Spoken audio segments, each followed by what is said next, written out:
metabólicas con el doctor Juan Pablo, ¿verdad? Entonces, esta clase de hoy trae un resumen básicamente donde vamos a tener que utilizar varios aspectos de las clases pasadas y por eso es que se decide llevar el orden en el que hemos ido desarrollando las clases para que pueda tener una secuencia lógica y para usted sea un poco más fácil la interpretación. Voy a empezar a presentar mi pantalla para que podamos empezar a ver.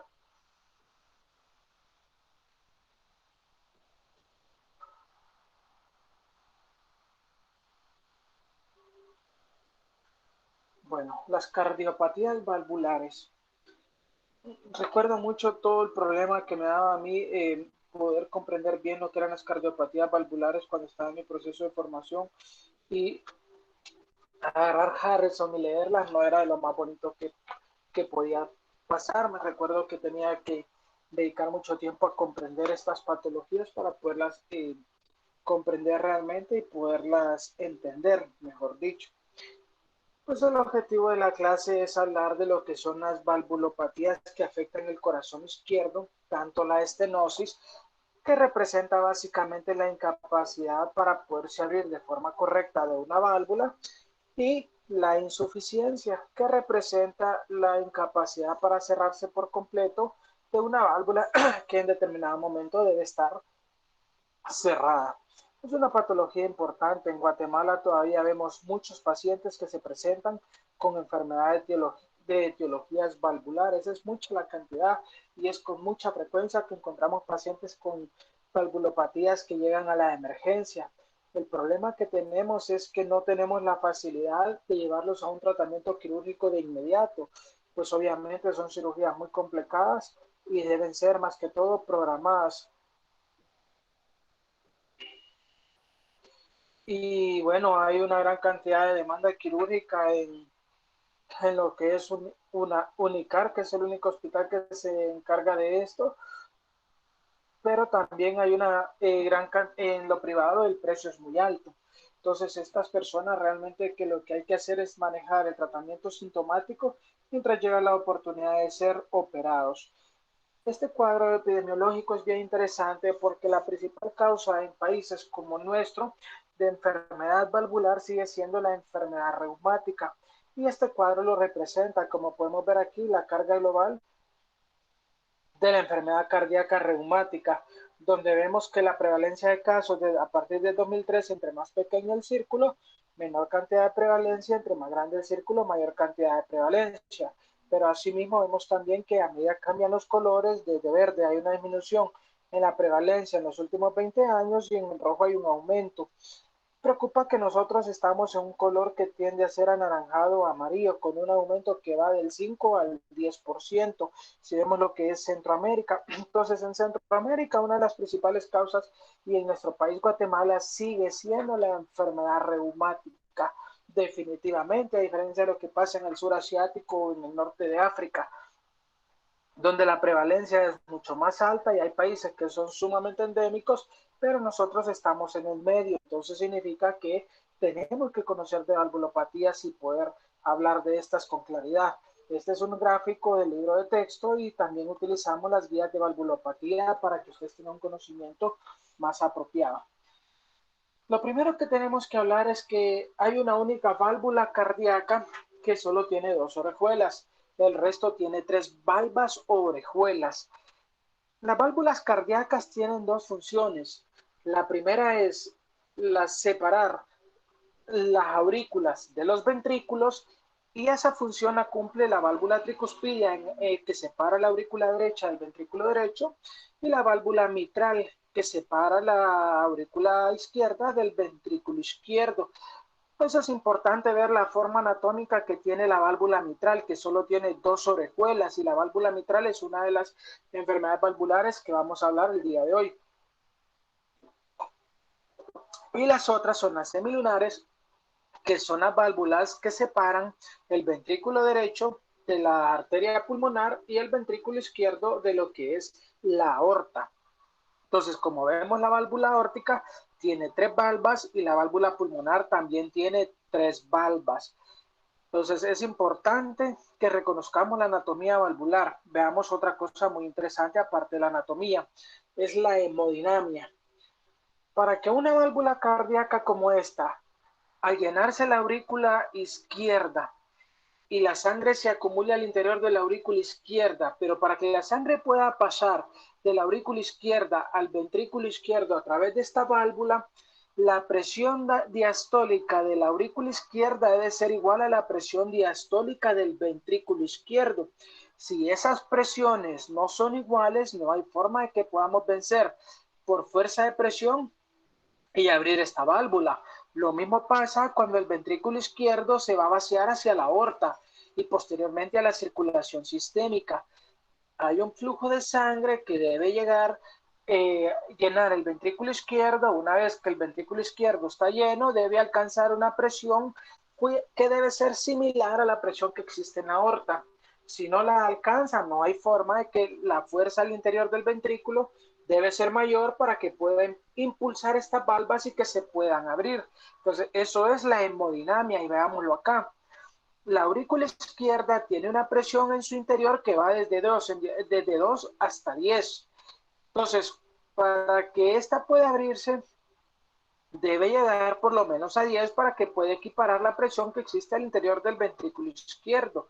El ventrículo izquierdo maneja una presión de 100 a 140 de sistólica y de 12 a 23 de diastólica. Entonces, mi aurícula izquierda debe llegar por lo menos a 10 para que alcance la presión intracardíaca en el ventrículo izquierdo y pueda impulsar esta válvula, que es la válvula mitral, para que se abra en dirección al ventrículo.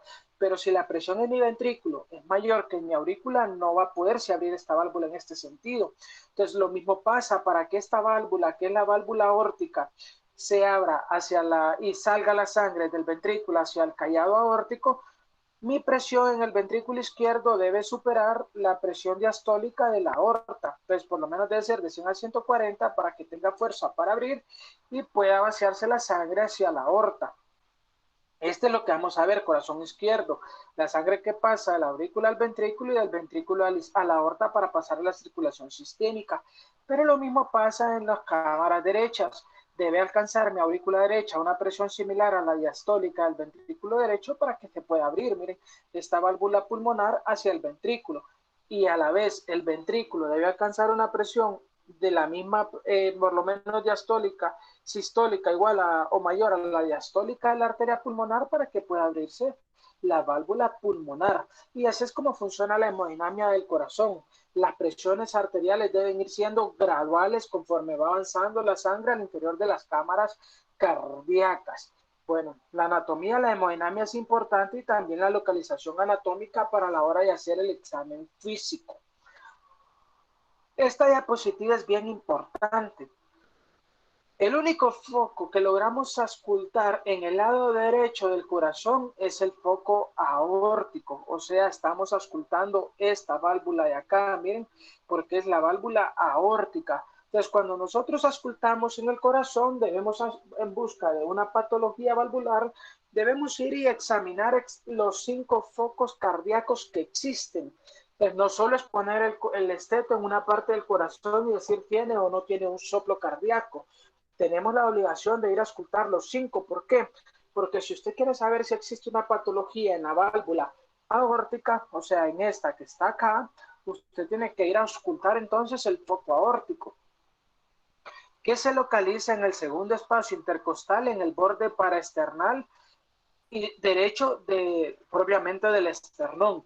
Si usted quiere saber si la válvula pulmonar tiene una patología, debe irse al segundo espacio intercostal en el borde paraesternal izquierdo del corazón de su paciente.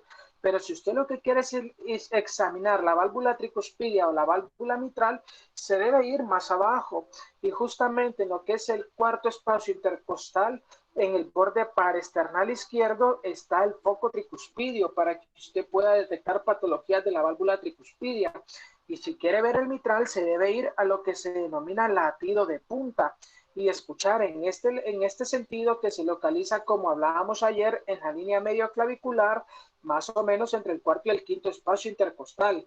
Si este latido de punta acá lo encontramos más o menos 1 o 2 centímetros hacia siempre el quinto o el sexto espacio intercostal, pero lo encontramos 1 o 2 centímetros desplazado de la línea medio clavicular, ya decimos que mi paciente tiene por clínica desplazamiento del latido cardíaco que me puede indicar cardiomegalia.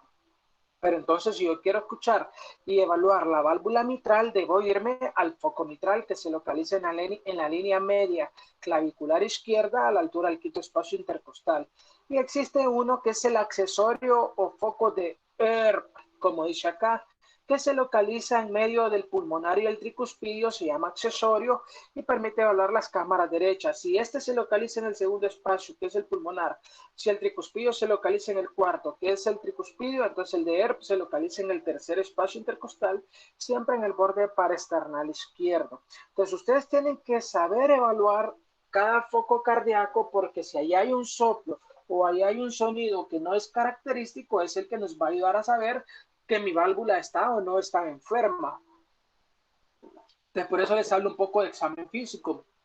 ¿Y por qué es importante esto? Porque en el examen físico vamos a ir a evaluar los soplos. Ahora bien, ¿qué evaluamos de los soplos? En el examen físico en un soplo evaluamos la intensidad de un soplo, la localización de ese soplo, el tiempo en que se presenta a través del ciclo cardíaco, hacia dónde irradia y qué respuesta tiene a las maniobras para aumentar o disminuir la intensidad del soplo. Deben tener en cuenta algo bien importante, que si mi afectación valvular es en las válvulas que son derechas, lo que me va a causar es congestión sistémica. ¿Por qué? Porque si yo no tengo la facilidad para que esta válvula se abra o esta, o que durante esta tiene que estar cerrada para que el flujo de sangre fluya hacia adelante, esta no se puede cerrar por completo y pasa sangre hacia adelante, pero también hacia atrás, si mis cámaras derechas son las afectadas, lo que voy a tener en manifestaciones clínicas es congestión, porque recuerden que los síntomas se manifiestan en sentido retrógrado, como veíamos ayer. Si está afectado el lado derecho, los datos clínicos van a ser de congestión sistémica. Pero lo que sí tengo afectado es mi lado izquierdo, es decir, no tengo la facilidad para que mi sangre fluya hacia la aorta y la circulación sistémica, entonces mis síntomas van a ser de congestión pulmonar. ¿Por qué? Por lo que vemos acá, que al pasar de cámaras derechas, la circulación pasa a la circulación pulmonar, miren, y de la pulmonar regresa a la aurícula izquierda para pasar a la aorta. Entonces, si yo no puedo vaciar de sangre mi ventrículo izquierdo, toda mi sangre se va a quedar acumulada por el líquido en la circulación pulmonar.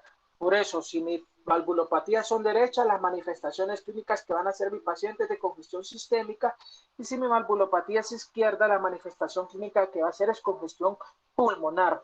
Entonces, una vez que sabemos que esto es lo que vamos a ir a evaluar en un soplo cardíaco, los soplos se clasifican de grado 1 a grado 6.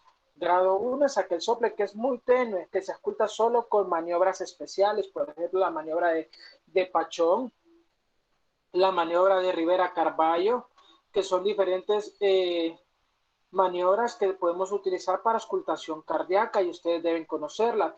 Por ejemplo, si yo quiero saber eh, las válvulas, si quiero evaluar las válvulas semilunares, una maniobra que puedo hacer es la de Harvey. La maniobra de Harvey, yo pongo a mi paciente sentado, inclinado hacia adelante, y esto me va a intensificar los ruidos de las válvulas semilunares.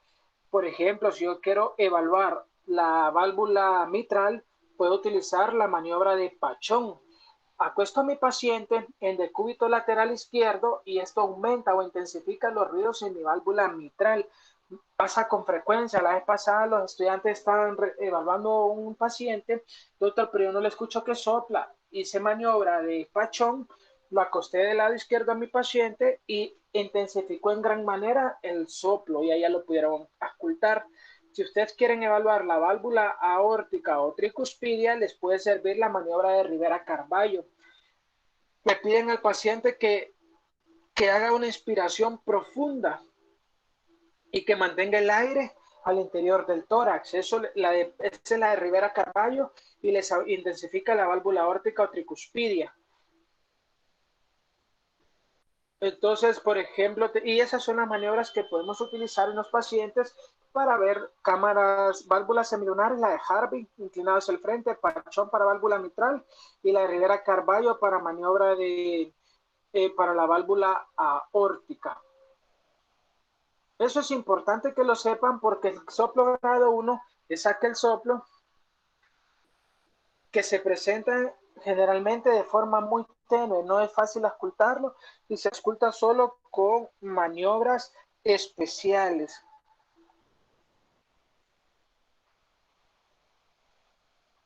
Entonces, la grado 2 es aquel que es claramente audible, pero que se ausculta solo en un foco determinado. Grado 3, que es el que generalmente ustedes van a escuchar cuando empiecen a hacer la práctica de auscultación cardíaca y es audible en toda la región precordial. Es aquel soplo que cuesta mucho identificar dónde se localiza porque se escucha en toda la región torácica.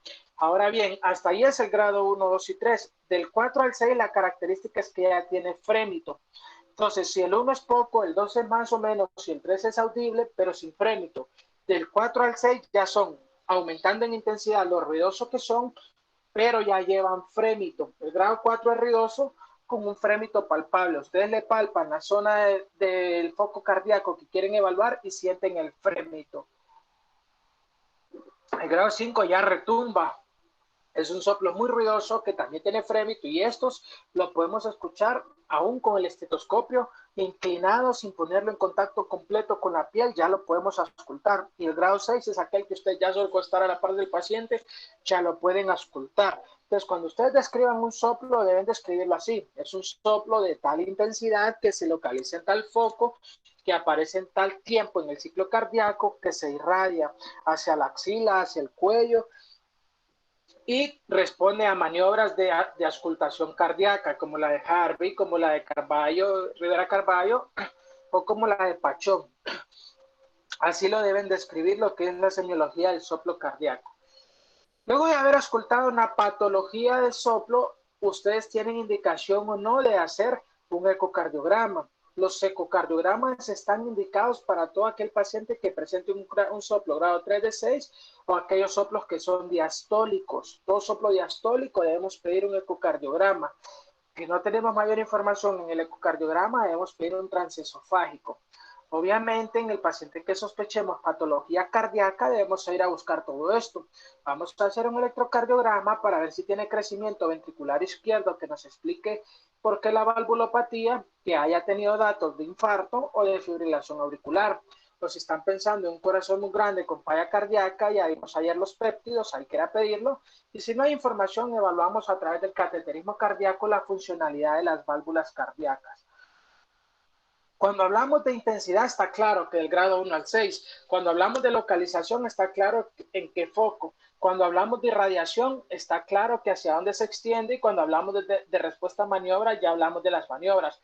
¿Pero a qué nos referimos cuando hablamos de qué tiempo en el ciclo cardíaco se puede presentar un soplo? Bueno, un soplo puede ser sistólico o puede ser diastólico.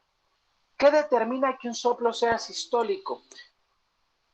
Cuando nosotros auscultamos el corazón, escuchamos un ruido cardíaco que se denomina S1 y un ruido cardíaco que se denomina S2. Si es el ruido S1, se da desde la fase sistólica del ciclo cardíaco, se da desde que escuchamos el S1 hasta donde inicia el S2. ¿Qué representa el primer ruido cardíaco? Bueno, como se da en la fase sistólica, está representando que mi corazón está sufriendo la contracción, está en el proceso de contracción del ventrículo izquierdo y si mi ventrículo izquierdo se está contrayendo es porque yo necesito expulsar la sangre hacia la aorta. No, mi sangre debe circular siempre en sentido anterógrado. Entonces se debe abrir la válvula aórtica para que mi sangre fluya al ventrículo izquierdo a la aorta. Eso es sístole. Entonces, esta válvula debe estar abierta y la que debe cerrarse por la fuerza de presión que se hace aquí es la válvula mitral. Cuando se cierra esta válvula mitral o esta válvula tricuspidia, porque los dos ventrículos se contraen casi al mismo tiempo, entonces eso representa el primer ruido cardíaco o S1, el cierre de la válvula mitral y el cierre de la válvula tricuspidia. Y eso es la sístole. Ahora, la fase diastólica se extiende desde el segundo ruido cardíaco hasta el primer ruido cardíaco. En diástole lo que se está vaciando es las aurículas, tanto la izquierda como la derecha. Entonces, si mi aurícula izquierda se va a vaciar, ¿cuál es la válvula que se va a abrir? Se va a abrir la válvula mitral para que la sangre fluya hacia el ventrículo. Pero como debe pasar un tiempo para que este ventrículo se llene, recuerden que al hacer presión en esta aurícula hacia adelante, también va a haber presión hacia la circulación pulmonar. Entonces, esta circulación pulmonar y hacia toda la circulación va a hacer que se cierre en sentido retrógrado las otras válvulas. Entonces, si aprieto la aurícula, va a fluir sangre hacia adelante, pero también hacia atrás. Entonces, para que no regurgite hacia atrás, se debe cerrar la válvula aórtica. De lo contrario, va a fluir sangre al ventrículo a través de la compresión de la aurícula y la apertura de la válvula mitral, va a fluir sangre al ventrículo, pero también va a fluir a través de la válvula aórtica, por eso esta debe ser cerrada. Pues en diástole, que inicia en el segundo ruido cardíaco, representa el cierre de la válvula mitral y de la válvula pulmonar. Entonces, si yo escucho un soplo en la fase sistólica, es desde el momento que se cerraron las válvulas mitral y tricuspidia. Y si yo lo escucho al inicio del periodo de sístole, es un soplo protosistólico. Si yo lo escucho a la mitad de la sístole, es un soplo mesosistólico. Y si yo lo escucho muy cerca ya del segundo ruido cardíaco, es un soplo telesistólico. Entonces, ¿en qué ciclo cardíaco están? A eso se refiere. El tiempo en el ciclo cardíaco, los soplos pueden ser protosistólicos al inicio, mesosistólico y medio y telesistólico al final. O sencillamente pueden ser holosistólicos cuando afectan desde el inicio hasta el final. Y lo mismo sucede con la diástole. Hablábamos que la diástole empieza con el cierre del segundo ruido cardíaco, perdón, con el segundo ruido cardíaco hasta el primero y representa el cierre de la válvula aórtica y pulmonar. Y puede ser igual al inicio protodiastólico, en medio mesodiastólico, al final telediastólico o simplemente holodiastólico. Es importante que conozcan esta semiología porque esta nos va a determinar el tipo de soplo al que nos estamos enfrentando. ¿Por qué he hablado y he pasado todos estos minutos hablando de todo esto? Porque esto nos permite a nosotros tener una idea clara y poder comprender esto. Si yo escucho un soplo, entonces, en la fase sistólica solo tengo 4 probabilidades. ¿Cómo puedo saber si mi soplo está en fase sistólica o no? Bueno, cuando uno va progresando en la carrera, uno adquiere la habilidad para escuchar el ruido cardíaco y uno ya sabe cuál es sístole y cuál es diástole. Como ustedes están iniciando, la recomendación que siempre podemos hacerles es que si quieren saber si es sistólico o diastólico, pongan el estetoscopio en el foco aórtico que quieran evaluar y pongan sus deditos en el pulso radial del paciente. Aquel ruido cardíaco que ustedes escuchen y coincidan en el momento que están sintiendo el pulso, eso es la sístole, porque recuerden que la sístole es el vaciamiento del ventrículo izquierdo hacia la circulación sistémica o al callado aórtico. Entonces, ustedes ponen su esteto en cualquiera de los 4 focos que quieren evaluar y si en este foco hay un soplo cardíaco, ustedes se van, palpan el pulso y si cuando se escucha ese ruido cardíaco coincide con el pulso, ya ustedes van a saber que es un soplo que se da en la fase sistólica. Y en la fase sistólica solo tienen, como hablábamos, 4 probabilidades. Como les decía, en la fase sistólica, las válvulas que deben estar cerradas son la válvula mitral y la válvula tricuspidia, porque estamos hablando que en este momento se está contrayendo el ventrículo izquierdo y el ventrículo derecho, el derecho hacia la arteria pulmonar y el izquierdo hacia la aorta. Entonces, la válvula tricuspidia y la válvula mitral deben estar cerradas. Por lo tanto, como esta válvula está cerrada en este momento, si yo voy y ausculto la válvula mitral y ausculto un soplo en fase sistólica, me está diciendo a mí que mi válvula mitral no es capaz de cerrarse por completo, por lo tanto tengo una insuficiencia mitral. Lo mismo pasa con la válvula tricuspidia. Si yo vengo y ausculto un soplo en el momento sistólico, entonces es insuficiencia tricuspidia. ¿Cuáles deben estar abiertas durante la sístole? Obviamente, como se está vaciando el ventrículo hacia la aorta, deben estar abiertas la válvula aórtica y la válvula pulmonar. Por lo tanto, si yo ausculto un soplo en fase sistólica en el foco aórtico, en el foco pulmonar, lo que me está diciendo es que estas válvulas no son capaces de abrirse por completo y hay un flujo turbulento. La turbulencia del flujo es la que explica el soplo. Por lo tanto, yo categorizo que mi paciente tiene una estenosis aórtica si lo escucho en el soplo aórtico, o una estenosis pulmonar si donde lo escucho es en el soplo pulmonar. Entonces, por eso es sumamente importante, señores, que ustedes hablar de todo lo que hemos hablado al principio, porque si no, no lograríamos entender esta parte. Lo mismo sucede, si vengo y escucho y veo que el soplo suena cuando suena el S2, o sea, el ruido que no coincide con el pulso del paciente, pues en ese momento es diástole. Y en diástole, ¿qué debiese estar pasando? Que la aurícula se está vaciando hacia el ventrículo y debo tener abiertas mis válvulas mitral y pulmonar, dependiendo si corazón izquierdo y derecho, y cerrada, miren, la válvula mitral, la válvula aórtica, perdón. Entonces, si yo vengo y pongo mi esteto en el foco cardíaco aórtico y detecto que suena un soplo en la fase diastólica, o sea, la que no coincide con el pulso, entonces en fase diastólica mi válvula aórtica debiese estar cerrada. Si suena es porque tengo una insuficiencia. Ahora, si suena en la región mitral o tricuspidia que deben estar abiertas, es porque la válvula es incapaz de abrirse por completo y tengo una estenosis. Entonces, así de sencillo, señores, lo primero que tienen que hacer es englobar en qué está, en fase sistólica o diastólica. ¿Cómo lo hacen? A través del pulso. Una vez que han localizado en dónde suena el soplo, en qué válvula suena el soplo cardíaco, entonces se van a determinar si es fase sistólica o diastólica.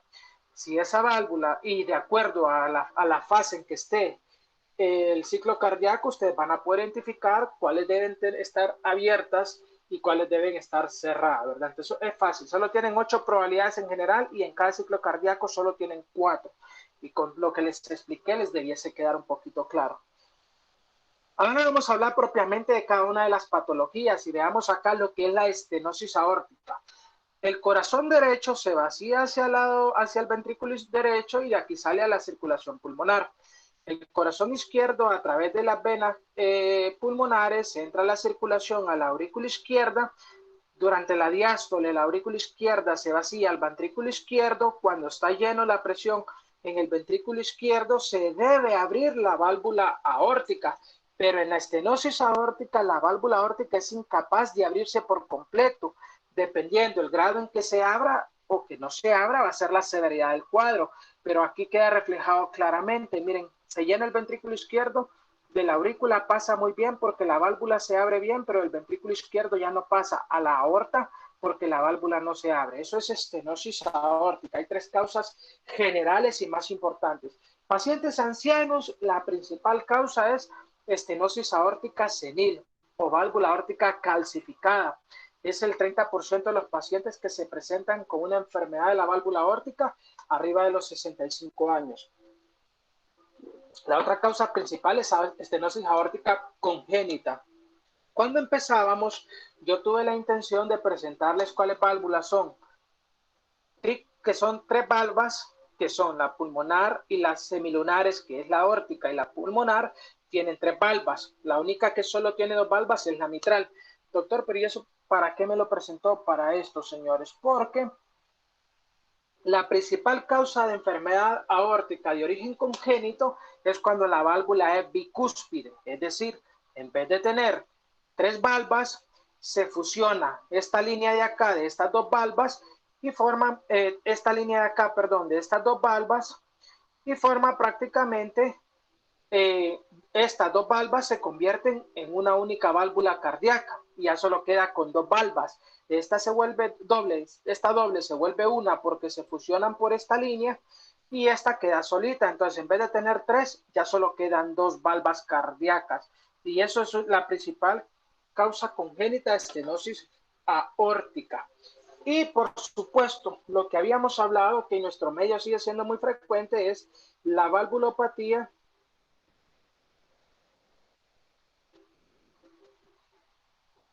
que se presenta, la cardiopatía reumática. Pero cuando tenemos afectación de la aorta de la válvula aórtica por cardiopatía reumática, generalmente esperemos que, porque casi siempre va a haber también lesión de la válvula mitral. Entonces, estas tres son las principales etiologías de estenosis aórtica. Si es un viejito, pensemos en calcificación. Si es un joven, pensemos que puede ser reumática, si aparte tiene afectación mitral, y si no, consideremos la válvula bicúspide. Veamos acá este ejemplo de lo que es la válvula bicúspide. Entonces, vean cómo esta valva queda independiente, pero estas dos se fusionaron. Entonces forma ya estas dos orejuelas de la válvula, ya quedan juntas y se abren juntas, ya no se abren las tres, sino que esta queda una sola y esta otra. Esto es, señores, la válvula bicúspide y es una causa importante de valvulopatía estenosis aórtica congénita y es también lo que sucede cuando la valva se calcifica. Se engrosa, se pega y ya calcificada se vuelve también bicúspide. Entonces esto es para que no olviden que la válvula bicúspide la van a encontrar frecuentemente como causa de estenosis de la arteria de la válvula aórtica. Fisiopatología de esto, bueno, obviamente hay una obstrucción de la salida del volumen sistólico por la estenosis. Esto obviamente me va a aumentar las presiones en todo lo que rodea la región valvular. Como mi corazón tiene una sobrecarga de presión graficada por la ley de Laplace, tiene que hacer un esfuerzo más intenso para poder vaciar el ventrículo izquierdo por este aumento de presión que existe en la región valvular y por tanto va a crecer el músculo cardíaco. El corazón es un músculo y entre más esfuerzo tenga que hacer, crece y hace una hipertrofia concéntrica. Obviamente hay un incremento de la presión telediastólica del ventrículo izquierdo. ¿Qué quiere decir telediastólica? Es el volumen de presión total que queda en el ventrículo al final de la diástole. Este debe ser aproximadamente de 120 ml. Se expulsan en cada latido cardíaco de 55 a 60 ml. Por lo tanto, deben quedar de 60 a 70 ml en el corazón luego de la sístole, que es el volumen telesistólico. Entonces, obviamente, como el corazón izquierdo no se puede vaciar bien, va a haber un incremento de la presión telediastólica, va a haber sobrecarga de volumen. Puede haber isquemia porque hay una reducción del gasto cardíaco. Hablando nuevamente, el gasto cardíaco, recuerden que está determinado, como vimos en hipertensión arterial, por la frecuencia cardíaca y el volumen sistólico. Si mi válvula está estenótica, mi volumen sistólico obviamente es menor y hay reducción del gasto cardíaco. Como mi corazón está distendido, tiene que trabajar más por la sobrecarga que hay incremento de la demanda de oxígeno. Y obviamente no la podemos abastecer porque el gasto cardíaco está disminuido y esto nos da isquemia. Y entre más rápido lata mi corazón, mayor reducción va a haber del gasto cardíaco, porque entonces el tiempo para vaciado del ventrículo izquierdo, que de por sí ya está complicado por el cierre, por la apertura inadecuada de la válvula, va a tener menor tiempo porque está con mayor frecuencia cardíaca. Pues una vez visto esto, veamos qué hallazgos clínicos vamos a encontrar. Si el orificio valvular es mayor de 1 centímetro, se puede mantener asintomática. Pero una pregunta que con frecuencia les van a hacer es cuáles son los síntomas cardinales de la estenosis aórtica. Y son estos tres, miren señores, la disnea, generalmente de esfuerzo, porque como hablamos al principio, si la afectación valvular es izquierda, los síntomas van a ser de congestión pulmonar, por eso va a dar disnea de esfuerzo, va a dar angina, porque ya vimos acá que hay una reducción del gasto cardíaco y un incremento de la demanda de oxígeno, por eso tienen angina, y hay síncope de esfuerzo que viene determinado por lo mismo, porque no tenemos una reducción del gasto cardíaco. Entonces, estos son los síntomas cardinales o la triada clínica característica de la estenosis aórtica, no la olviden. Y en cuanto al soplo, si es un soplo sistólico, es un soplo que, como ven aquí en la imagen, se va a localizar en el foco aórtico porque estamos hablando de estenosis aórtica, que va a ser un soplo sistólico porque estamos en la sístole, que es en rombo, o sea, creciente, decreciente. Va a aumentar la intensidad cuando más alta es la presión al interior del ventrículo y a medida vaya saliendo sangre va a disminuir la intensidad. Y es un soplo entonces creciendo, decreciendo. Es proto mesosistólico, como pueden ver aquí, proto mesosistólico. Y como ven la imagen, la característica es que la irradiación sea hacia la región del cuello. Entonces, si tienen un soplo aórtico, van a poner el estetoscopio en el foco aórtico, van a determinar si es con el pulso o no es con el pulso para determinar si ese soplo es durante la sístole, y si es durante la sístole van a pensar que es que la válvula es insuficiente para abrirse, es incapaz de abrirse, por lo tanto está estenótica. Van a buscar la irradiación, generalmente la irradiación es hacia el cuello, ¿va? Y presentan pulsos parvos tardos. Cuando estén palpando ese pulso, van a ver que el pulso asciende de forma rápida y luego empieza a descender de forma lenta. Entonces, lo que quiero que se vean claro aquí es dónde se presenta el soplo, cuál es la característica y los síntomas cardinales. ¿Cómo vamos a tratar una estenosis aórtica? Bueno, definitivamente, si estamos hablando que los pacientes sufren síncope por esfuerzo, debemos evitar la actividad física que sea agotadora y el deporte de competencia. Estos pacientes no son capaces de realizar este tipo de ejercicio porque presentan los síntomas. Obviamente dependen mucho del estado de volemia o de hidratación que tengan, por lo tanto lo debemos evitar. Si hacemos un eco y tenemos la función del ventrículo izquierdo conservada a pesar que tenemos estenosis, podemos utilizar betabloqueadores o yecas para disminuir la poscarga. Y si hay dolor de pecho, debemos dar nitroglicerina porque recuerden que estos pacientes pueden tener enfermedad arterial coronaria. Ahora, ¿usamos estatinas o no usamos estatinas? En el caso que la estenosis sea por calcificación, las estatinas han mostrado cierto grado de efectividad disminuyendo la inflamación, porque el proceso de calcificación es un proceso que va haciendo que las válvulas se vayan aumentando en tamaño, engrosándose y se van traumatizando. Y este trauma, a medida que se abren con tanta frecuencia, va creando inflamación y fibrosis. Pues esa inflamación y fibrosis es lo que podemos tratar de hallar un poco con las estatinas.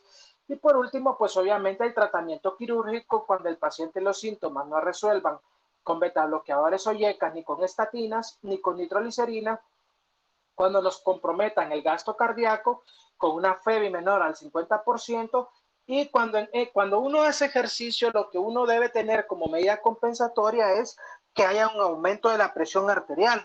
Pero si ustedes ponen a hacer el ejercicio al paciente y la presión en vez de subir desciende, es indicación de tratamiento quirúrgico. ¿Y qué es lo que se hace? Pues el reemplazo de la válvula aórtica. En Unicar lo que hacen es el reemplazo de válvula aórtica abierta. Le tienen que abrir el esternón al paciente, fracturarle las costillas, abrir el corazón, quitar la válvula y reemplazarla, ya sea una válvula aórtica protésica o una válvula aórtica biológica. Actualmente en Guatemala, a partir de diciembre del año pasado, se han hecho 6 tratamientos que se denominan TAVI. Se denominan TAVI y ustedes lo van a encontrar en su libro como TAVI. ¿Qué es la TAVI? Es el reemplazo de válvula aórtica transcatéter o transcutánea. Entonces, es esto que estamos viendo acá. Miren, esto es el TAVI. Entonces, ahora en lugar de abrirle el pecho al paciente, de fracturarle las costillas y que tenga que estar un mes en recuperación, dentro del mes en recuperación pasa 2 meses con 2 tubos intercostales porque al fracturar las costillas le hacen neumotórax al paciente. Ahora la TAVI se hace como se hace un cateterismo cardíaco. Se ingresa por la arteria femoral y se llega hasta el corazón. Una vez en el corazón, se coloca una endoprótesis como esta, se abre y ya queda funcionando la válvula y ya no queda estenótica. Y es esto, miren, el TAVR o TAVI, reemplazo de válvula aórtica transcatéter o transcutánea.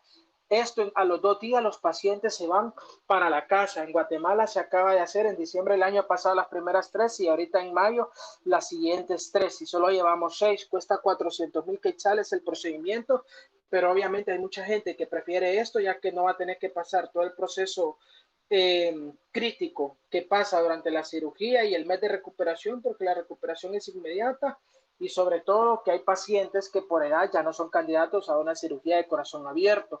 Entonces, esta es la opción de preferencia para estos pacientes. Bueno, conozcan que en Guatemala ya llevamos 6 procesos y eso es vanguardia, vamos creciendo. ¿Qué pasa con la insuficiencia? Bueno, tenemos un ventrículo que se llena, luego se vacía hacia el ventrículo izquierdo y la válvula se abre para el momento de la sístole. recordemos que si hablamos de insuficiencia aórtica, estamos hablando que al momento de contraerse la aurícula, la sangre sí fluye hacia el ventrículo, pero la sangre que fluye en sentido retrógrado por la contracción auricular debiese quedar limitada aquí por el cierre de la válvula aórtica, por el flujo de sangre retrógrado que hay. Bueno, cuando esta válvula aórtica no es capaz de cerrarse por completo e impedir el paso de sangre de la aorta al ventrículo, eso es porque la válvula es insuficiente y por lo tanto a mi ventrículo va a llegar sangre que viene de la aurícula como sangre que por flujo retrógrado está saliendo desde la aorta hacia mi ventrículo, aumentando mis presiones y mis volúmenes al interior del ventrículo. Entonces, eso es, señores, insuficiencia aórtica. ¿Cómo vamos a diagnosticar la insuficiencia aórtica? Porque se da en la diástole. ¿Cómo en la diástole la diástole está representada por el cierre de la válvula mitral y la pulmonar? Entonces, si escuchamos un soplo en el foco aórtico durante la diástole, me está representando insuficiencia. ¿Cuáles pueden ser las causas principales de la insuficiencia aórtica? Hay dos principales. Se engloban en problemas propios de lo que es la válvula y problemas propios de la enfermedad de la raíz aórtica. Y aquí los diferenciamos bien en este cuadro que es de su libro de texto.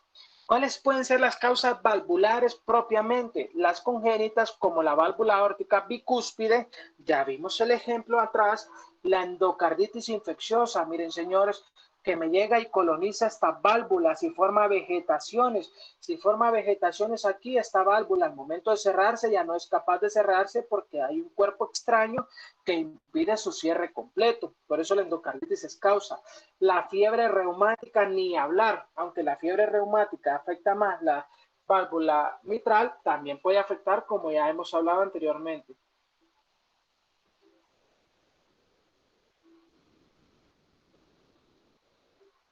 Luego de eso, pues tenemos el prolapso de la válvula mitral aórtica, causas traumáticas, accidentes de tránsito que llevan el cinturón puesto y tienen traumatismo de la válvula, sífilis. Miren, señores, hay aortitis sifilítica. Entonces todavía existe la espondilitis anquilosante, que es un trastorno reumatológico. Y hay causas propias de la raíz aórtica. Recuerden que, como vamos a ver acá, viene la raíz aórtica, el callado aórtico, aquí está la raíz aórtica y aquí viene la inserción de la válvula en la raíz. Si este proceso de aquí de la raíz está dilatado o comprometido, obviamente me va a comprometer mi válvula. ¿Y qué va a pasar? Entonces, ¿cuáles son las causas? La disección aórtica, la degeneración quística, el síndrome de Marfan. Siempre que vean un paciente marfanoide, investiguen que no tenga valvulopatía aórtica. Válvula aórtica bicúspide, lo que ya vimos acá, un aneurisma, una aortitis o la hipertensión.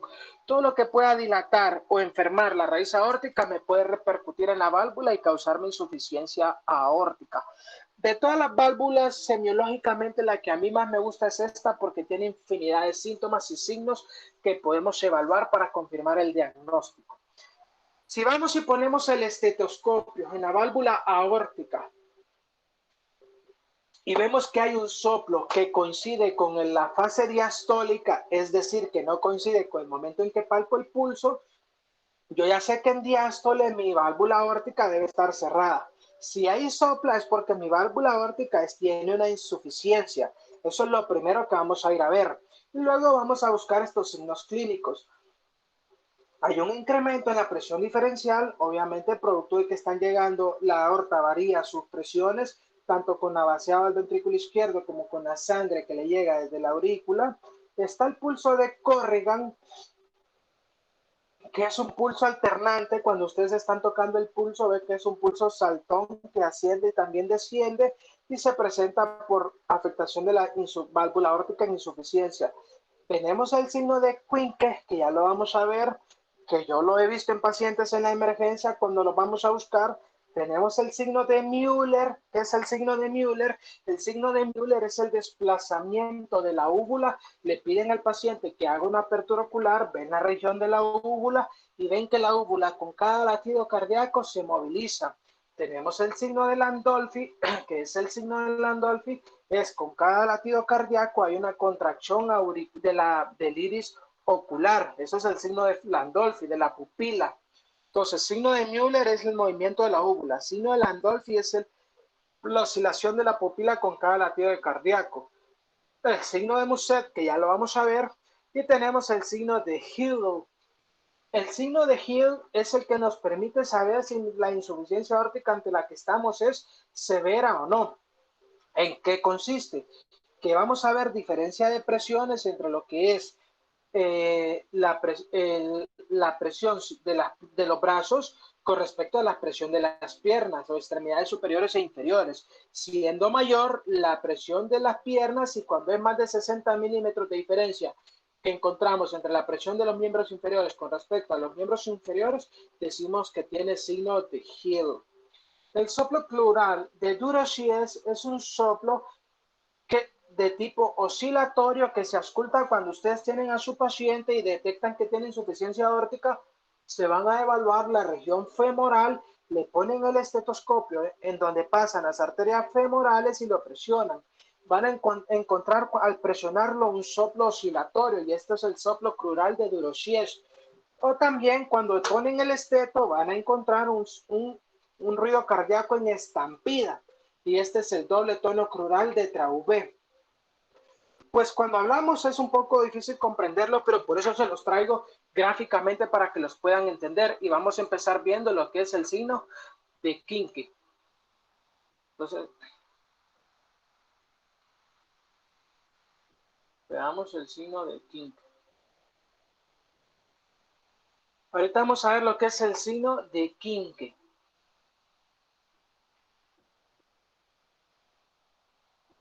Veamos que en el signo de Quincke lo que existe es que con cada latido cardíaco hay un enrojecimiento y posteriormente un aclaramiento de la región del distal de la uña. Entonces veamos cómo aclara y cómo oscurece con cada latido cardíaco. Miren, pues ahí lo ven. Si ven un soplo que se encuentra en el foco aórtico, en la diástole, ya saben ustedes que es insuficiencia. Van, agarran los deditos, buscan esto y si ven este enrojecimiento y palidez que alterna con el latido cardíaco, esto es el signo de Quincke. Entonces, el signo de Quincke yo lo vi en la emergencia y es este es un paciente, este es mi mano, esta es una señora que llegó con una valvulopatía, como yo ya conocía los datos, fui y lo vi.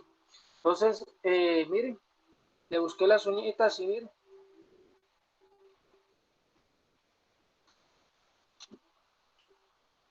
Vemos el aclaramiento y el enrojecimiento de la región distal de la uña con cada latido cardíaco. Miren.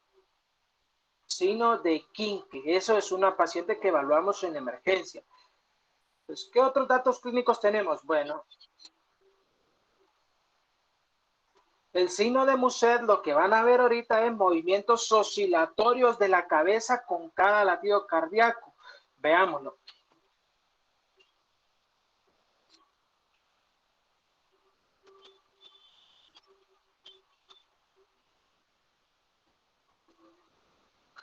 El signo de Muset surge por el poeta francés Alfred Muset, que murió de una aortitis sifilítica. Y a él se lo vieron por primera vez y ahí lo empezaron a pensar. Y es un movimiento oscilatorio de la cabeza, como pueden ver en el video.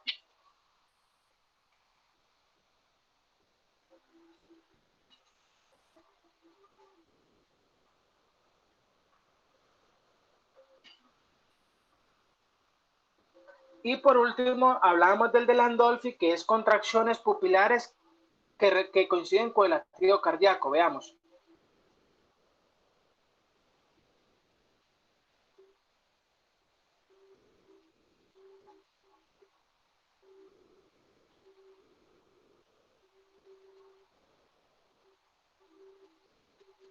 Pueden ver cómo se contrae y se dilata la pupila coincidente con el latido cardíaco.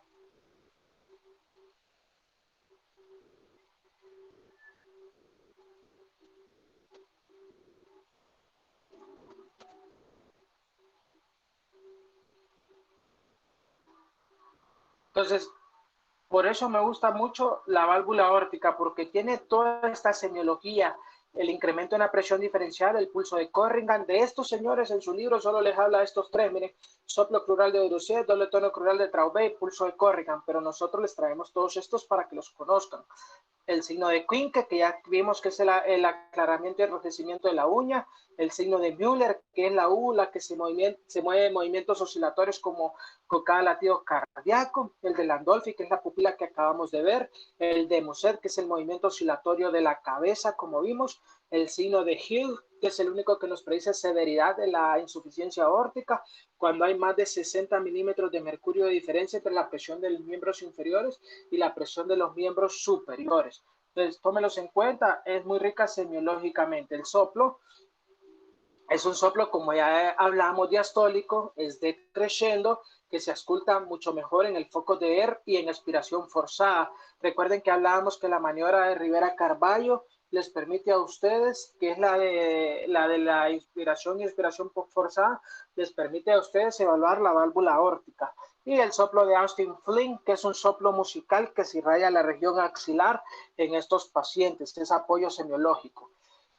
Como hablábamos, vamos a hacer un electrocardiograma porque al tener un paciente, por ejemplo, vean esta radiografía y ven estos montón de imágenes radioopacas que vemos acá que son muy brillantes. Estos son alambres porque en este paciente le rajaron el tórax, le abrieron el tórax, le hicieron cirugía para reemplazo valvular y estos alambres que van a ver son los alambres que se colocan para hacer la unión del esternón posterior a la cirugía. Entonces, siempre que vean estos alambres metálicos en una radiografía y un paciente post cirugía, sepan que es cirugía cardíaca.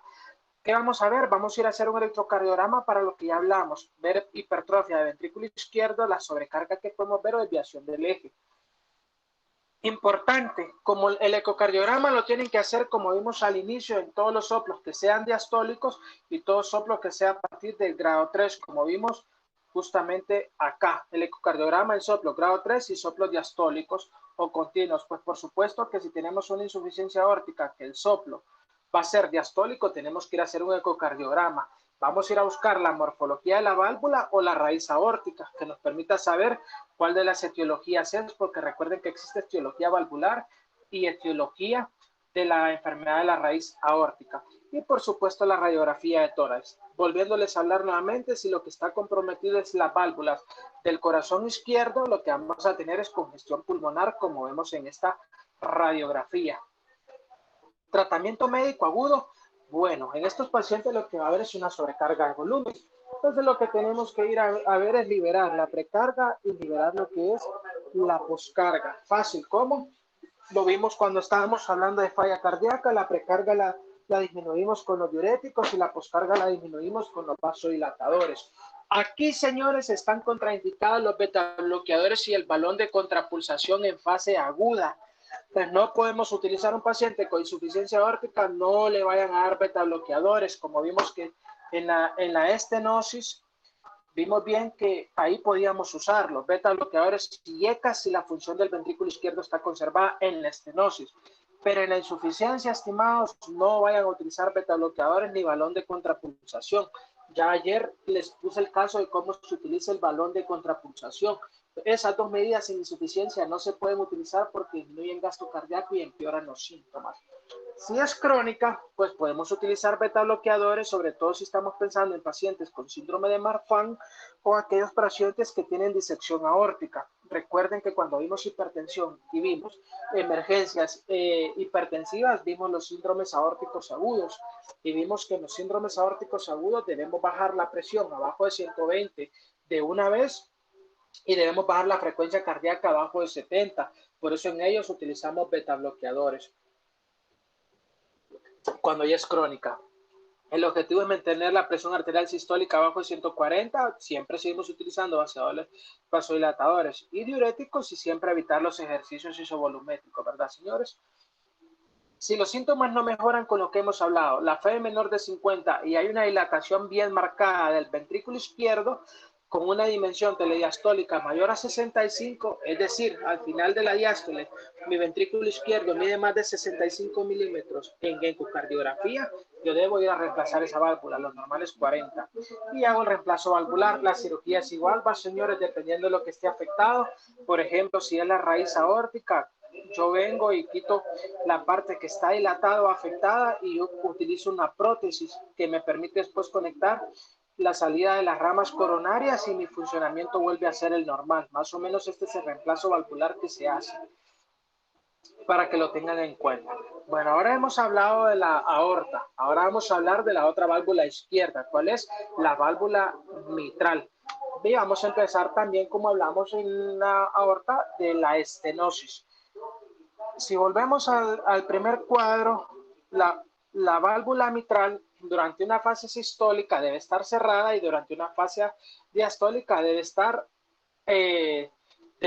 abierta. La válvula mitral, recordemos que si estamos en fase sistólica es porque se está contrayendo mi ventrículo y debe cerrarse el paso de sangre del ventrículo hacia la aurícula porque lo que quiere es que la sangre fluya hacia la aorta.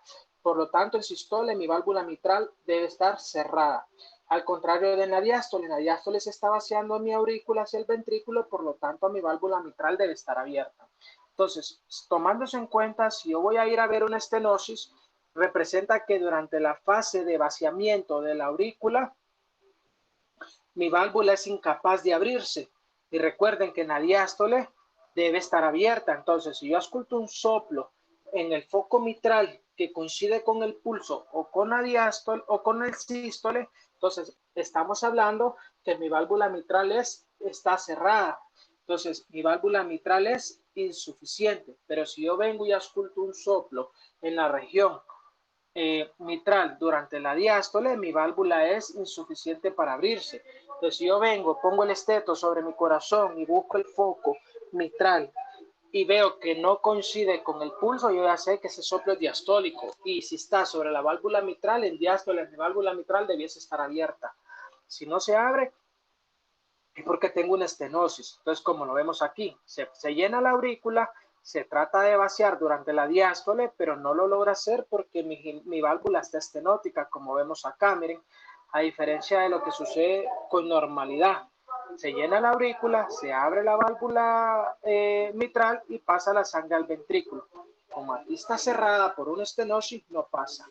Entonces, eso es la válvula mitral estenótica. Importante que hablábamos al inicio que la única válvula que solo tiene dos valvas o dos orejuelas es la mitral. Cada cosa que les hago hincapié es por esto. O sea, cada cosa que hablamos con anterioridad es porque después lo vamos a necesitar. Entonces, si tenemos un paciente con válvula mitral, debemos conocer la anatomía. Esta tiene todo lo que es, va rodeada por un anillo, lo podemos ver acá, también en la imagen que vimos al inicio. Tiene un anillo, que es todo el anillo que vamos viendo acá. Miren, esta línea blanca es un anillo. Este anillo tiene una parte anterior y tiene una parte posterior. Luego tenemos la hojuela o valva anterior y la hojuela o valva posterior. Y tenemos la comisura medial y la comisura lateral. Es importante saber que tienen un anillo porque puede afectarse por defecto del anillo o por defecto de la valva. Pero más importante todavía es saber que la válvula mitral tiene unas estructuras que la sujetan al músculo cardíaco, que son las cuerdas tendinosas, que son estas cuerdas frágiles que vemos acá, que permiten unirse a los músculos papilares con la válvula mitral. Ya vamos a ver ahorita que las principales causas por las que se lesiona la válvula mitral es porque se dañó el anillo, se dañaron las orejuelas, se dañaron las cuerdas tendinosas o se dañaron los músculos papilares. Entonces, por eso, señores, yo les traigo anatomía siempre para que lo recuerden. Cuando hablamos de la válvula mitral, la principal causa de válvula mitral estenótica es, como les resalto aquí, la fiebre reumática. Y nos da una característica clínica que se denomina válvula en boca de pescado. Vean que la fiebre reumática lo que produce es que va produciendo inflamación, va produciendo esta inflamación edema, el edema va aumentando el tamaño de las valvas, que al momento de cerrarse o abrirse se van golpeando por el aumento del tamaño y este golpe le va produciendo inflamación que termina en fibrosis. Esta fibrosis puede ser tan severa que miren cómo se ve la valva. De verla acá, que normalmente se debiese ver así, termina tan fibrosada que forma una imagen sugestiva de boca de pescado, y cuando el paciente se muere y le hacen biopsia o se la cambian, esto es lo que se ve, miren, imagen en boca de pez. Normalmente mide de 4 a 6 centímetros, y hablamos de que la estenosis es leve cuando se redujo tanto la capacidad para abrirse y el orificio efectivo que queda solo es de 1.5, moderada cuando baja de 1.5 hasta 1 y severa menor a 1. Como les dije, la principal causa es fiebre reumática, y con orificios menores a 1 centímetro, o sea, una enfermedad severa, como aquí es el vaciamiento de la aurícula hacia el ventrículo el que está afectado, la que va a crecer es la aurícula, y aumenta las presiones de la aurícula izquierda hasta 25 milímetros o más, con lo que se hace difícil mantener un gasto cardíaco. Hay otras causas como las que vemos acá, congénitas, calcificaciones, lupus eritematoso sistémico, la artritis reumatoidea, siempre las endocarditis infecciosas con grandes vegetaciones también les pueden afectar la válvula mitral, y estas son las principales causas, pero la principal es la reumática, ¿verdad, señores? Todos estos conceptos deben tenerlos claros para la hora del examen. ¿Qué sucede? Bueno, obviamente hay una disminución de lo que es el orificio valvular, lo que incrementa la presión en lo que es la aurícula, como ya hemos hablado, y siempre que la aurícula crece, la principal complicación es que nos produce fibrilación auricular. Entonces, cuando tengan una aurícula grande es porque hay fibrilación auricular, seguramente.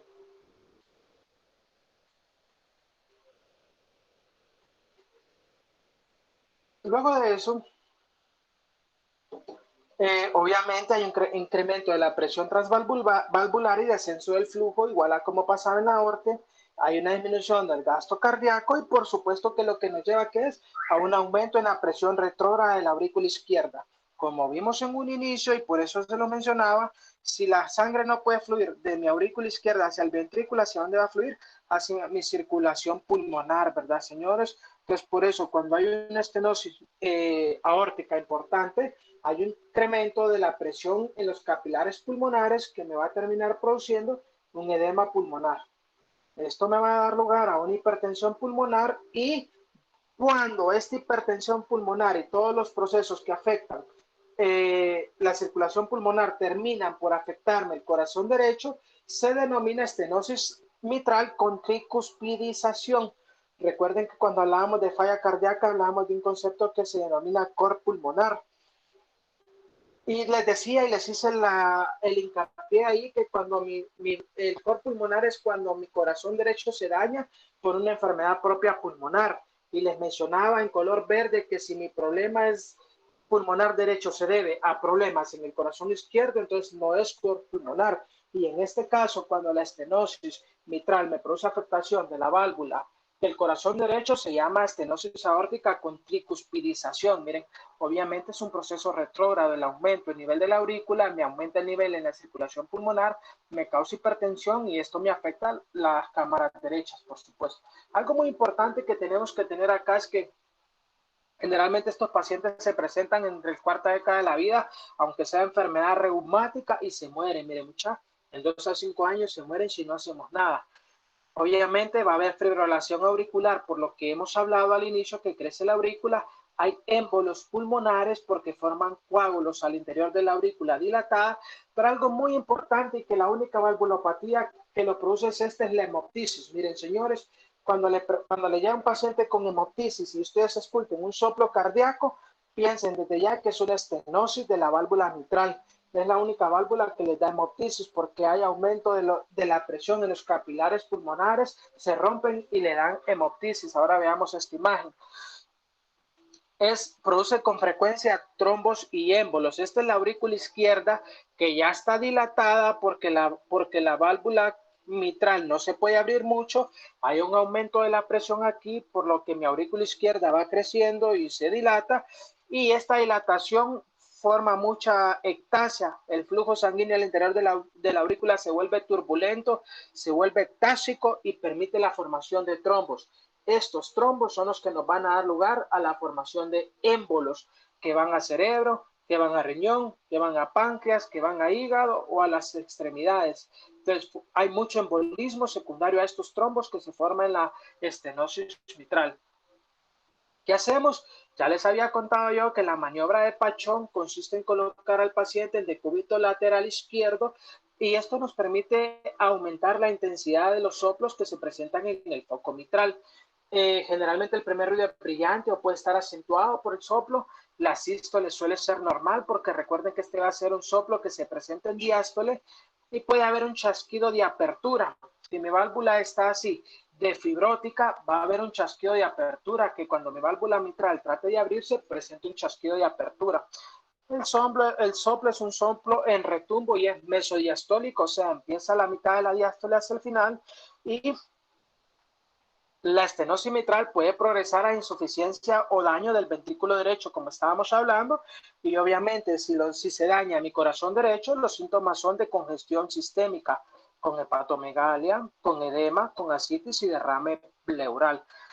Como hemos hablado acá, lo principal que ocurre es un crecimiento de la aurícula izquierda. En una radiografía de tórax, si nosotros la vemos en proyección AP, como vemos acá, entonces vemos acá, recuerden que una radiografía de tórax AP, lo único que podemos ver es, en el lado derecho lo que vemos es la vena cava superior y la aurícula derecha, y en el lado izquierdo el callado aórtico y el ventrículo izquierdo.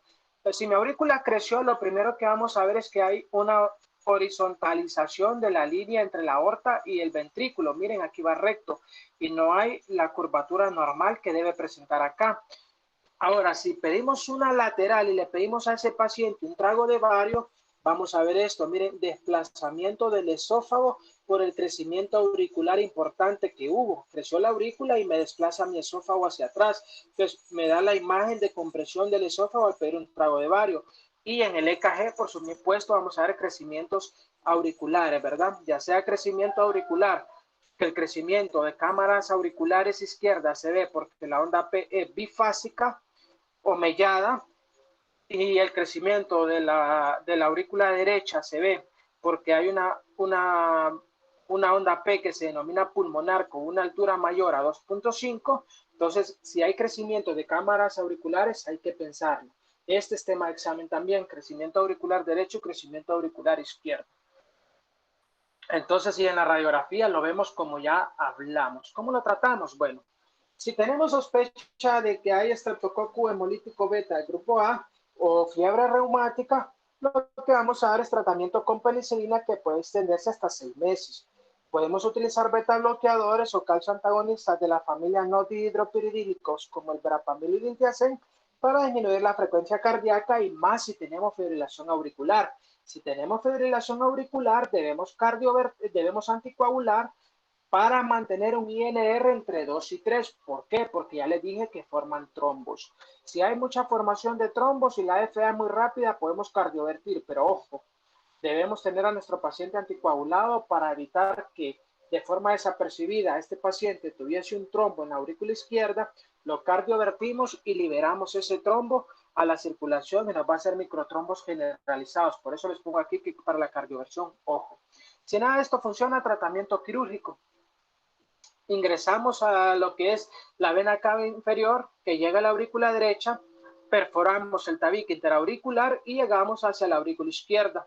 Aquí estando en la aurícula izquierda, metemos un balón, inflamos el balón y luego de inflar el balón, esto ya nos permite a nosotros aumentar el espacio de la estenosis.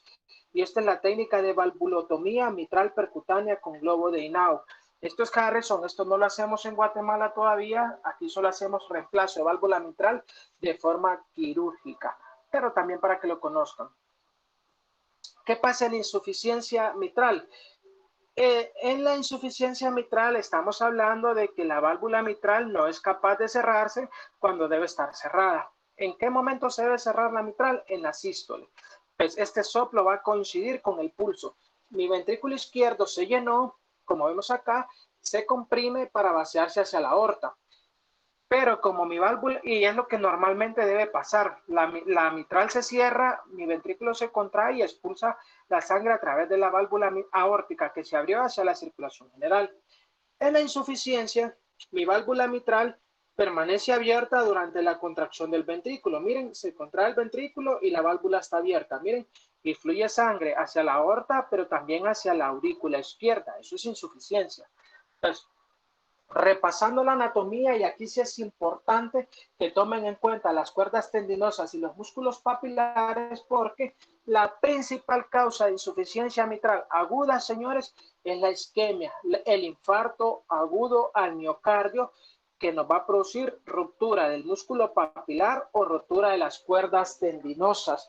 Paciente que se infartó y luego del infarto ustedes van a auscultar y observan que tiene un soplo mitral de insuficiencia, ese paciente, señores, es porque se rompió sus cuerdas tendinosas por el infarto, dejó de llegar sangre, sufrieron lesión, sufrieron isquemia, se necrosaron y se reventaron.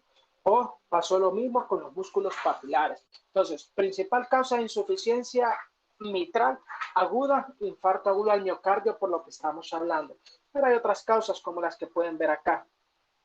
Enfermedad reumática, prolapso de la válvula mitral, miocardiopatía dilatada, miocardiopatía obstructiva hipertrófica o todas las que tenemos acá. Pero el mensaje más importante de esto es que la causa aguda es el infarto. Obviamente hay una injuria y daño a la válvula, produce retorno de líquido y sobrecarga de volumen en la aurícula, porque el líquido retorna desde el ventrículo hacia la aurícula. Obviamente hay un descenso del flujo anterógrado, porque el volumen que agarra el ventrículo izquierdo de sangre ya no solo se va hacia la aorta, sino que se va también hacia la aurícula. Obviamente va a haber un aumento de las presiones de llenado ventricular, de las presiones auriculares, y como ya vimos, afectación de válvulas izquierdas nos dan aumento de la presión capilar pulmonar, hipertensión pulmonar y edema pulmonar, ¿va, señores? Entonces es lo mismo. Es crónica y grave cuando el volumen de reflujo es mayor a 60 ml por cada latido. Es decir, cuando recuerden que les dije al inicio que el volumen telediastólico era el volumen que luego de vaciarse la aurícula y llegar toda la sangre al ventrículo, pero antes de que el ventrículo se abra durante la sístole, hay un pequeño tiempo en milisegundos que este ventrículo está cerrado por completo, tanto la válvula mitral, porque la presión al interior del ventrículo fue muy alta y ya cerró la mitral, pero todavía no es tan alta como para abrir la aórtica. Entonces, cuando empieza a contraerse el ventrículo, ahí aumenta la presión y ya logra vencer la aorta. Pues en este momento en que la válvula mitral y la válvula aórtica están cerradas y el ventrículo está completamente lleno, es lo que se denomina volumen telediastólico. Ya les dije que este volumen es más o menos 120. Cuando se contrae y la fuerza aumenta al interior del ventrículo izquierdo, es capaz de abrir la aorta y empujar la sangre hacia la circulación sistémica, en lo que se denomina volumen sistólico. El volumen sistólico en cada latido cardíaco, les dije, era de 60 a 70. Por lo tanto, lo que queda en el ventrículo izquierdo luego de una contracción completa del ventrículo es el volumen telesistólico y es más o menos de 50 a 60. Pero vean lo que pasa en una insuficiencia grave. El volumen que regresa hacia la aurícula es casi el mismo que debiese haber de volumen sistólico. Miren, ya la consideramos grave cuando más de 60 ml en cada latido regresan a la aurícula, o cuando la cantidad de sangre que se va a la aurícula es el 50%, o sea, la mitad se va a la aurícula y la mitad a la aórtica, o cuando el área eficaz del orificio de reflujo es mayor a 0.4 centímetros. Esos son casos de severidad. ¿Cuáles son las manifestaciones crónicas de la insuficiencia mitral o regurgitación mitral? Fatiga, disnea de esfuerzo y ortopnea. Ya hablamos de que va a producir falla cardíaca por edema pulmonar y hablamos que cuando la circulación a nivel central aumenta, hay ortopnea, como vemos en falla cardíaca. Hay frémito sistólico en el ápex, porque obviamente es el ápice que vamos a evaluar, y es sobre todo durante la sístole, porque recuerden que en sístole la mitral debe estar cerrada. Hay desplazamiento externo del choque de punta, que lo explicamos al inicio, y en la fase aguda hay un soplo protosistólico decreciendo. En fase crónica es en la única donde el soplo va a ser holosistólico. Miren, señores, y hay un dato importante en la evaluación que presenta el fremillo de gaviota. Cuando ustedes se van a auscultar la región de la mitral, este irradia el soplo, que es sistólico, irradia hacia la axila, y cuando auscultan la axila tiene un sonido que es muy similar al premio de las gaviotas. Si escuchan a las gaviotas cuando están haciendo su sonido característico, van a saber cómo es el sonido, y cuando ausculten la válvula mitral en insuficiencia van a ver que se escucha el premio de gaviota. Es un signo clínico característico. Obviamente, si es afectación de válvula pulmonar, hay crecimiento auricular izquierdo, agrandamiento del ventrículo izquierdo porque hay aumento de la presión, y congestión pulmonar, que nos va a terminar dando hipertensión pulmonar, como vemos en la radiografía, y nos va a terminar dando sobrecarga de volumen. Tratamiento médico, si es grave, sintomática, vasodilatadores, diuréticos, aquí sí usamos inotrópicos y sí usamos el balón de contrapulsación intraórtico. Les conté el caso del paciente que llevamos a sala por un infarto agudo del miocardio y le pusimos balón de contrapulsación. ¿Por qué? Porque recuerden que la principal causa de insuficiencia mitral aguda es la ruptura de los músculos tendinosos o de cuerpos papilares. Entonces, ahí sí usamos balón de contrapulsación en los pacientes que se infartaron. Quirúrgico, pues cuando es severa, ¿va? Cuando la febia es menor a 60, cuando el volumen telediastólico del ventrículo izquierdo es mayor a 40, o cuando hay hipertensión pulmonar, como vemos en la placa. Bueno, el tratamiento, este es el balón de contrapulsación, que es la imagen que les mostré cuando vimos falla cardíaca, esta misma que tenemos acá. Y lo que consiste es, metemos un balón que va por la circulación radial, llega hacia la arterial radial, llega a la aorta.